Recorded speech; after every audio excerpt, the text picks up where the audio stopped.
Welcome to 4C Radio. We are broadcasting from the central campus of Christ University, Bengaluru. 4C Radio is brought to you by the Department of Media Studies, Christ University.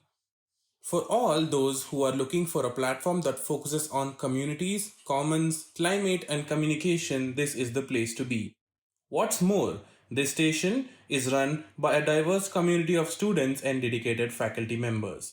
Tune in to experience hard hitting interviews, fact checks, and myth busting, on ground stories, campus news, and more.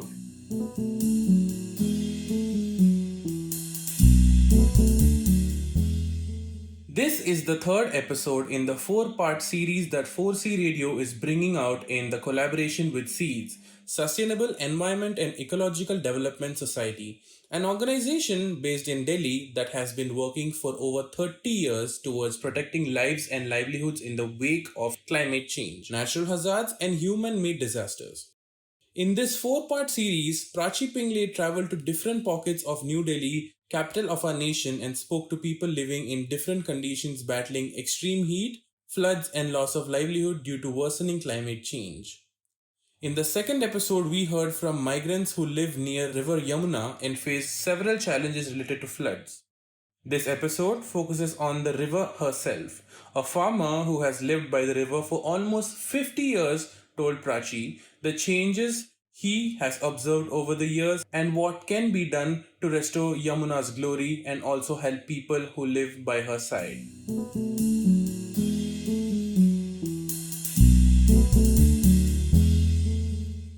आप कह रहे थे कि यमुना बहुत गंदी हो गई है पहले से, लोग भी नहीं आते, काम भी नहीं चलता यहाँ पे, तो आप यमुना छोड़ के कहीं और क्यों नहीं चले जाते हैं? सेंट्रल पॉल्यूशन कंट्रोल बोर्ड की दिसंबर महीने की रिपोर्ट में वजीराबाद बैराज से पहले यमुना नदी के पानी में 6 mg पर लीटर BOD मापा गया। ऐसा माना जाता है उस समय की यमुना नदी में एक कालिया नाग रहा करता था और उस समय उस नदी का जल जो था प्रदूषित और पीने योग्य नहीं था। नदियाँ माता है, जैसे गंगा, जमुना, सरस्वती होती हैं, तीनों बहनें होती हैं, तो ये भी एक धारा इधर को आ गई है, जमुना जी। और यमुना के नदी के किनारे सभी लोग जाने से भी डरते थे कि वहाँ पर उस पानी को पीने से लोग बीमार होकर मर जाते थे। यमुना नदी भारत की सबसे पवित्र और पूजनीय नदियों में से एक है। यमुना नदी वैदिक काल से गंगा नदी के साथ साथ बहती है, जो उत्तर काशी से 30 किलोमीटर उत्तर गढ़वाल में यमुनोत्री नामक जगह से निकलती है। यमुना नदी वासुदेव घाट से 50 मीटर पीछे है। ये यमुना नदी का पानी है। हमने वहाँ देखा था हाथ में भरकर कि कैसा पानी दिख रहा है, क्योंकि इस पानी को हम सिर्फ देख सकते हैं। ये पानी कैसा है वो जांच करने के बाद ही पता चलेगा कि नदी बोलती है। यमुना, यमुना नदी, रिवर यमुना, जमुना जी, यमुना पार, गंगा जमुनी तहजीब, ताजमहल, प्रदूषण, छठ पूजा, कोर्ट केस, कृष्ण भगवान, इंडस्ट्रीज, झुग्गी झोपड़ी, बाढ़, फसल, यमुना, यमुना नदी, रिवर यमुना। जब भी यमुना का जिक्र होता है तब आपके मन में क्या ख्याल आता है? देखा जाए तो यमुना पिछले कई सदियों से दिल्ली के बगल में बह रही है और समय समय पर अलग अलग वजह से चर्चा में रही है। लेकिन जब मैंने सेक्टर 134 और 35 में दिन बिताया और यमुना नदी के बारे में सबसे बात की, तब लगा इस नदी को जितना भी जानने की कोशिश करें कम है।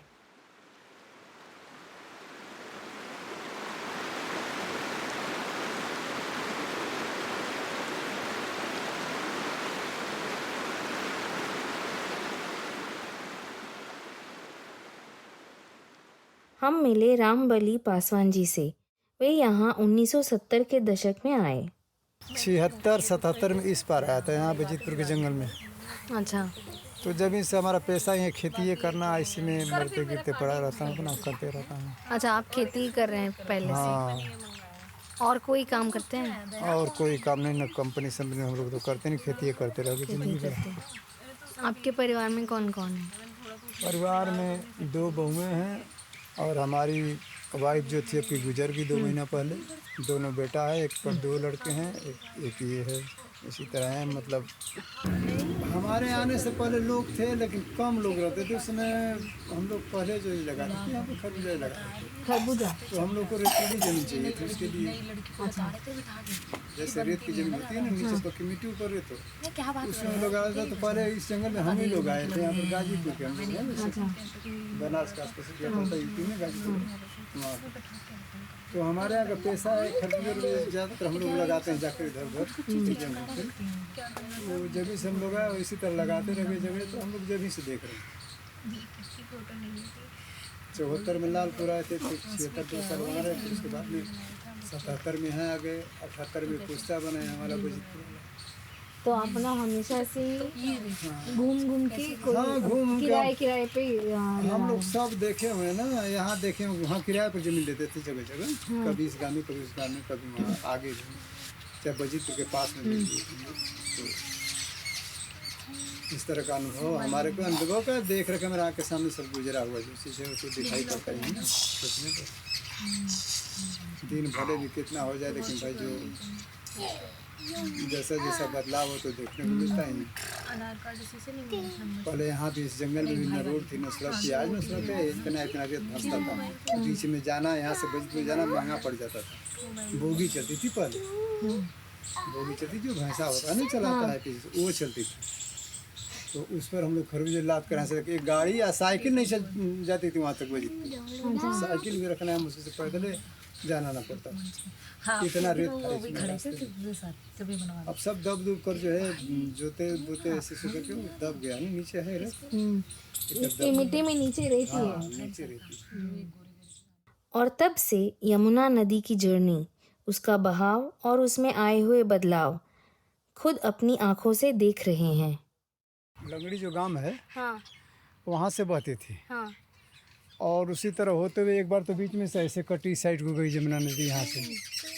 और एक बार यहाँ बीच में जो नाला है, बीच में जाओगे जो कलब पड़ता है ना, उसके पास में एक नाला ऐसे बहा हुआ है।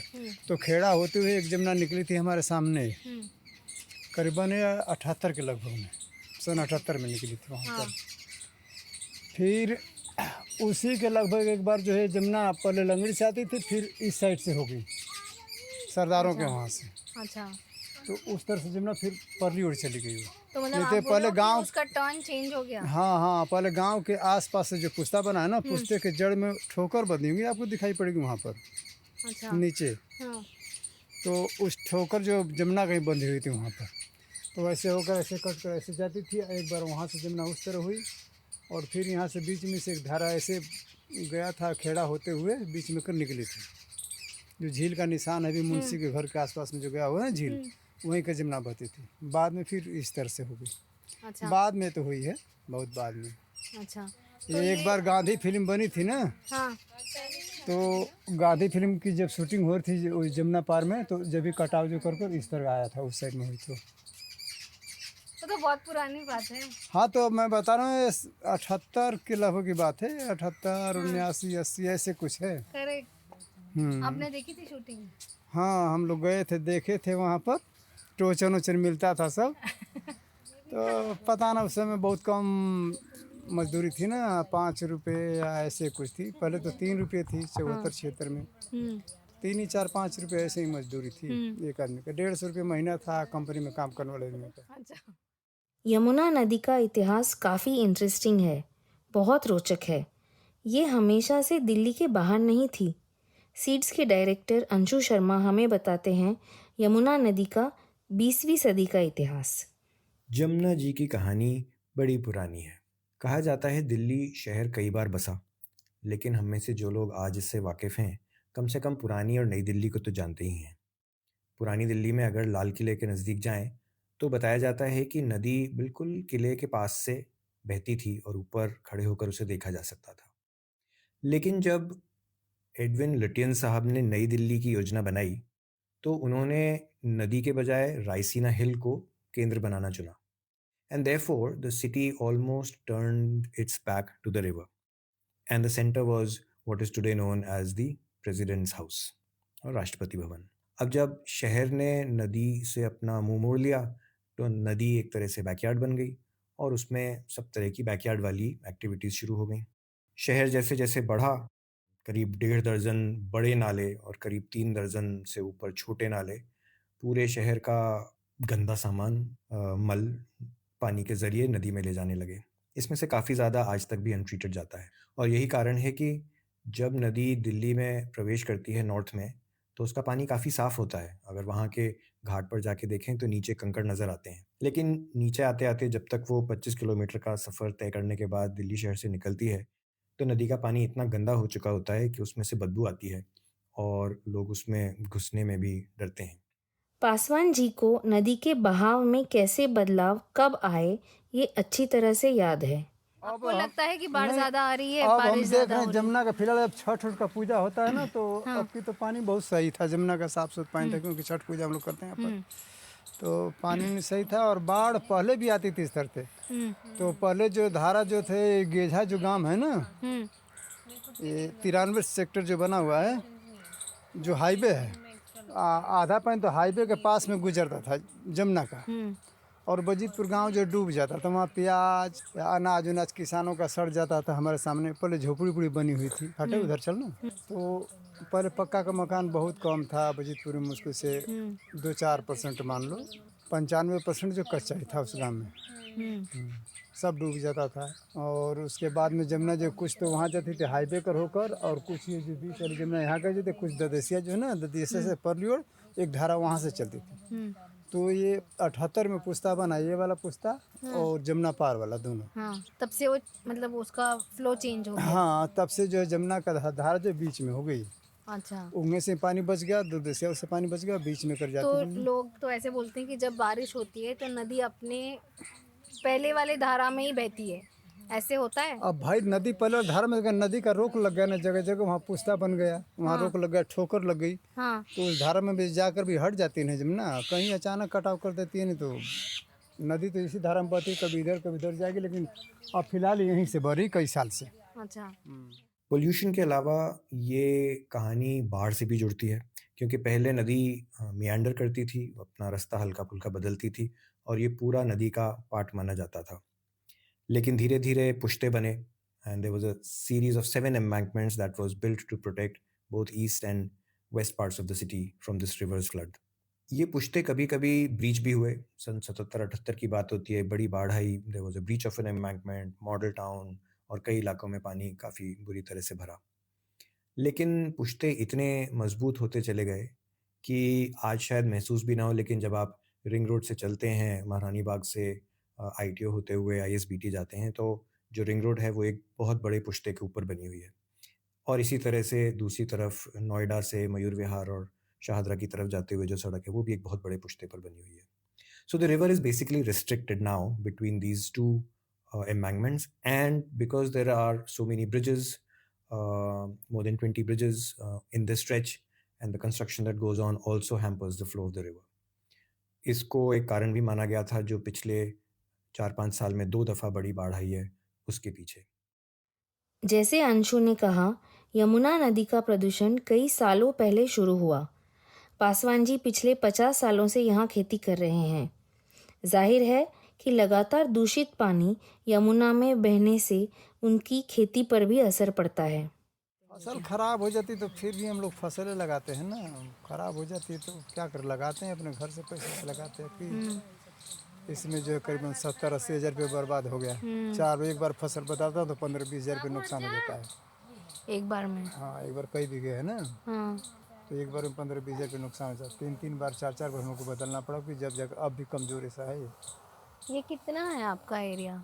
ये तो 4 बीघे का है। 4 बीघा है। करेगा, हम लोग क्या कर सकते हैं बताओ। हम लोग तो खाली कई भाई मान के चलो, आप लोग पत्रकार हैं, हम लोग कह ही सकते हैं ना। अबे आगे आप लोग का काम है, क्या करना है क्या नहीं करना है, या गवर्नमेंट समझे, आप लोग समझे। हम लोग तो भी अपना जीवन निर्वाह किसी तरह कर रहे हैं, जंगल फंगल किसी मरते गिरते पड़े रहते हैं। कभी हो जाती है, कभी नहीं भी होती है। हाँ, ये कि परिवार का दो रोटी अपना चलता रहता है। फसल नहीं होती है तो आप क्या करते हो? फसल नहीं तो फिर लगाते हैं ना, करते हैं, उसी में कोई फसल होती है, कोई नहीं भी होती है, तो दूसरी फसल भी पलट कर बो देते हैं 1-2 महीने के लिए। ये जो आप मिट्टी का प्रदूषण बोल रहे हैं वो आपको कब से लग मिट्टी रहा का है? प्रदूषण ये जो है कंपनी जो काफ़ी बनी पड़ी है इसमें जगह जगह जो है राख वगैरह जगह जगह फेंक देते हैं ना, तो हाँ उसी पर जो पानी जाता है हाँ केमिकल चाहे कुछ भी फेंक देते हो गंद उसकी, तो उसी पर पानी जाता है। हाँ तो वही जो है पानी में मिक्स होकर बाढ़ के समय में अब खेतों में जो है जगह जगह जो बैठता चला जाता है बाढ़ के समय उसको निकाल नहीं सकते आप? अब उसको ना हम निकाल सकते ना, गवर्नमेंट इसको निकाल सकती है। हाँ ये निकलेगा तो वहीं से जहाँ से गलती होती है ना वहीं शुरुआत वहीं करें, पे रोकना है तो उसको। वहीं से रोकना है। जैसे कि मान के चलो नाला है 3-4 जगह तो नाला बवा रखे हैं पहले तो जैसे जमुना में, वही नाला का पानी जिधर नुकसान करता है हम लोग इधर हाँ नाला का जो गंदा पानी वही आता है। उस नाले को अगर सफाई करके इसमें छोड़ें तो आज ही जमुना जो है एकदम साफ हो जाएगी। कौन सी फैक्ट्रीज हैं, क्या बनाते हैं? नहीं जो गंदा नाला जो बहा है ना दिल्ली का जगह हाँ जगह ओ जमुना में दिल्ली का, पानी। ओ ओके ओके ओके ओके। हाँ जो गंदा सुएज वाटर, जो गंदा नाला जो है वो ना मेन जड़ जो पानी गंदा करने का वही है। आगे भी देखोगे टिमारपुर से आगे देखोगे तो जमुना साफ है, कोई दिक्कत नहीं है। आप जाकर देख लेना कहीं उधर का साफ पानी मिलेगा। मैं गया था उधर सोनीपत जिला में तो उधर का पानी एकदम साफ था, जैसे पहले यहाँ जमुना थी उस तरह पानी उधर है, नहाने लाके पानी पीने लाके उधर रहता है एकदम साफ। दिल्ली के इधर उधर जितने नाला जो पड़े इसमें ना बस नाले का पानी जो इस जमुना को जो एकदम गंदा कर रखा है, उसी को किसी तरह सफाई करके चाहे जैसे भी गवर्नमेंट करे उसको ढंग से करके अगर छोड़े इसमें तो आज ही जमुना साफ हो जाएगी। ट्रीटमेंट ऐसे तो भैया कितना भी नाव चला लें उसमें दिखाते ना उसमें हाँ, हाँ। उससे कुछ नहीं होने वाला जब तक नाले का सफाई को नहीं रोकेंगे करेक्ट तब तक। Correct correct. हाँ। जब हमने सेक्टर 134 और 35 के लोगों से बात की तब लगा कि क्लाइमेट चेंज की वजह से बाढ़ की समस्या ज़्यादा गंभीर हो गई है। लेकिन पासवान जी ने कहा कि यमुना का पानी बढ़ा नहीं है, बल्कि उन्हें लगता है कि पानी कम हुआ है। समस्या पानी की नहीं, बहाव को रोकने वाले या मोड़ने वाले पुश्तों की, रास्तों की, फैक्ट्री और बस्तियों की है। पहले का पानी जो है बताते हैं कि 78 के बराबर पानी था, 78 के बराबर पानी अभी नहीं है हमारे समझ से। नहीं है। पहले भी लोग शोर मचाए पत्रकार चाहे कोई भी 78 के बराबर 78 में हम लोग यहाँ पर थे ना यहाँ पर हाँ। तो इतना पानी था तो हम लोग घूमते थे इसी तरह जंगल में क्योंकि हम लोग के पास नाव से होती और देखते थे कि कहाँ अच्छा नाव कहाँ खेती करने लग जमीन हम लोग पहले पलेज लगाते थे। खरबूजा जो होता है तो रेतीली ज़मीन पर होता था तो देखते थे कि नहीं इसमें रेता पड़ा है ज़मीन में जमीन ऐसी है तो उससे किसानों से जो है बात करते थे हम लोग जाकर कि मगर यार इसकी ज़मीन में रेता पड़ा है ठीक है हम लोग के लिए। तो इतना पानी हम लोग घूमते थे बेधड़क कोई डर नहीं था, टीसी ले लिए करते थे या घूमते फिरते रहते थे। बाद में शोर मचाए कई खबर 78 के बराबर जबकि 78 के बराबर पानी नहीं था कभी भी। या तो हो सकता है वो पानी जो पहले इधर उधर चला गया वो वही पानी बीच ही में आ गया, उंगे से भी रोक तो और ज़्यादा हो जाना चाहिए ना, लेकिन उतना नहीं पानी हुआ जितना उस समय हम लोग देख रहे थे। पानी शायद तब जमीन में भी इजीली जाता था, अब तो बहुत ज्यादा सब बांध चुके हैं ना इधर उधर। नहीं पहले जमुना जो थी ना ऊंची थी, ऊंची थी। अब जमुना जो एकदम झील हो गई है। पहले बात की रेता इसमें बहुत काफ़ी निकला जमुना में, रेती जो है घर मकान के लिए लोग बहुत काफ़ी निकाले। इस वजह से जमुना जो पहले से नीचे जा चुकी है। हो सकता है इस वजह से पानी हमको अंदाज चलता ना हो, इतना बड़ी नहीं है। हाँ। लेकिन पानी ऊपर जो पानी उससे कम था। अच्छा। भले निशान उनका कुछ भी पता है उससे मतलब नहीं, हाँ। लेकिन यहाँ पर कम था। कम लगता है। जैसे गंगा नदी की सफाई के बारे में बहुत सारी कोशिशें जारी हैं, वैसे ही जमुना जी के लिए भी चल रही है। कुछ साल पहले उत्तराखंड हाईकोर्ट ने यमुना और गंगा नदी को लिविंग एंटिटी का दर्जा दिया। इसका मतलब ये है कि उन्हें जीते जागते इंसान की तरह सारे हक मिलने चाहिए। भारत के बाहर ऐसे न्यूजीलैंड और कनाडा में नदी, जंगल और झील को लिविंग एंटिटी का दर्जा मिला है। इससे क्या फ़ायदा होगा, कब होगा और कैसे होगा, ये हम अभी नहीं बता पाएंगे, लेकिन यमुना नदी के लिए आज हम क्या कर सकते हैं ये ज़रूर बता सकते हैं। जो लोग इन पुश्तों की छाँव में रहते हैं उनको शायद ज़्यादातर को आज ये एहसास भी नहीं है कि वो जहाँ रह रहे हैं, चाहे वो नोएडा हो चाहे फ्रेंड्स कॉलोनी हो, ये एरियाज़ कभी नदी का हिस्सा थे और यहाँ पर रेगुलरली बाढ़ आया करती थी, पानी भरा करता था।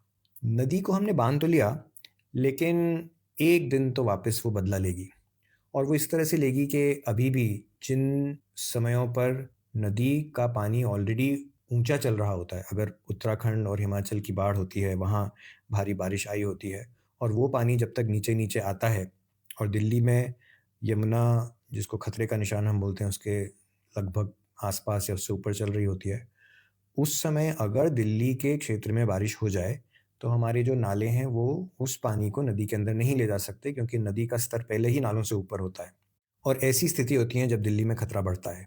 ये आज हमें ध्यान ना भी रहता हो तो ज़रूरी है कि इसके बारे में थोड़ी जानकारी बढ़ाएं और इसकी थोड़ी सी तैयारी भी बढ़ाएं, क्योंकि पानी किसी के रोके रुकता नहीं है और जिस दिन वो आएगा उस दिन हम अचानक बाय सरप्राइज़ पकड़े जाएं, उसके बजाय अच्छा होगा कि हम पहले से कुछ तैयारी करें, उसको रोकने की, उसको डाइवर्ट करने की या उसके साथ जीने की और उसका सामना करने की।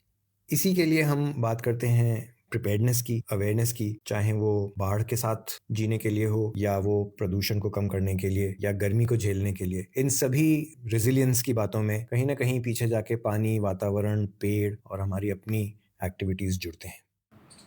आपको और कुछ कहना है?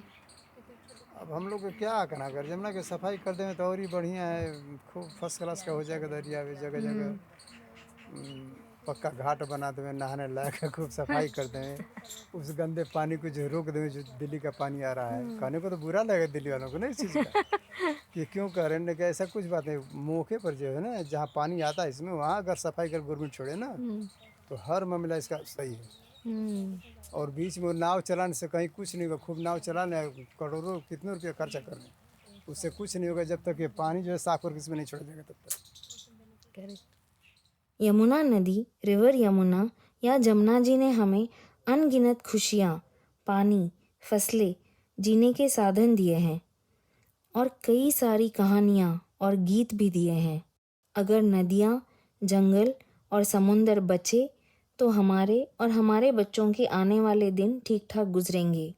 वैसे तो यमुना बहती रहेगी जिंदगी की तरह, लेकिन ये बहाव कैसा होगा और ये बहाव अपने साथ क्या ले आएगा और हमें कहाँ ले जाएगा, इसकी जिम्मेदारी हमारी है। यमुना किरण किरण फूटन लागी, चलो यमुना किरण किरण फूटन लागी, पछवा हवा संग बदरा बरस गए, पछवा हवा संग बदरा बरस गए, पंछी की धुन सुनी बिरवा उभर गए, गई रतियाँ कलियाँ कलियाँ फूटन लागी, चलो यमुना किरण किरण फूटन लागी, चलो यमुना किरण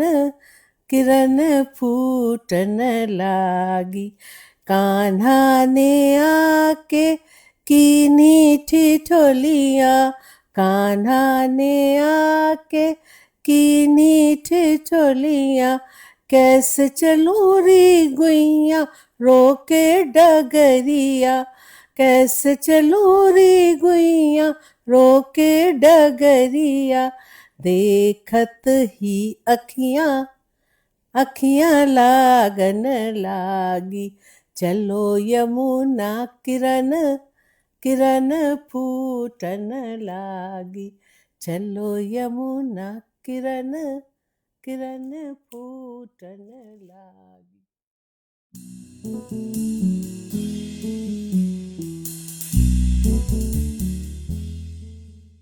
The story of Jamna Ji or Yamuna River is a stark and urgent reminder for all of us to act in every way possible to save the river and by doing so save ourselves as well. In the next and final episode of the series, Prachi Pingle will be in conversation with Anshu Sharma, Director of Seeds, to explore some of the issues raised in these episodes and discuss possible policy solutions. Thank you for listening to this podcast. As always, stay curious and tune in for more.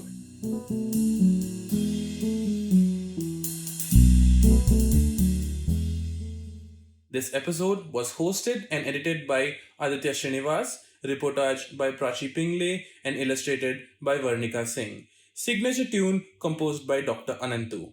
Please write to us and follow us on X, Instagram, and LinkedIn.